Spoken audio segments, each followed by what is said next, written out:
सर्व व्रतांमधलं श्रेष्ठ असं व्रत म्हणजे हरतालिका तृतीया. हरतालिका तृतीयेला आवर्जून सौभाग्यवती स्त्रिया आणि कुमारिका स्त्रिया हा उपवास करत असतात. जसं ग्रहांमधला सूर्य श्रेष्ठ, नक्षत्रांमधला चंद्र श्रेष्ठ आणि नद्यांमध्ये गंगा श्रेष्ठ, तसं सर्व व्रतांमधलं श्रेष्ठ असं व्रत आहे हरतालिका तृतीया. कमी कष्ट आणि जास्त फळ देणारं हे व्रत असून सौभाग्य वृद्धीसाठी, चांगला नवरा मिळण्यासाठी, घरामध्ये शांती नांदण्यासाठी हे व्रत केलं जातं. कोणतंही व्रत करताना बघा आपल्यामधली एक पॉझिटिव्हिटी वाढत असते.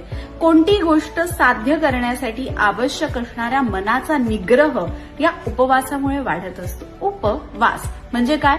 आपल्या मनावर नियंत्रण मिळवून देणारा उपवास, भगवंताच्या सानिध्यामध्ये रममाण होणारा उपवास. भगवान शिवशंकरांना प्राप्त करण्यासाठी पार्वती देवीने हा उपवास केलेला. 64 वर्ष फक्त झाडांची पिकलेली पानं खाऊन ती राहिली. रुईच्या पानाला चाटून तिने हा उपवास सोडलेला.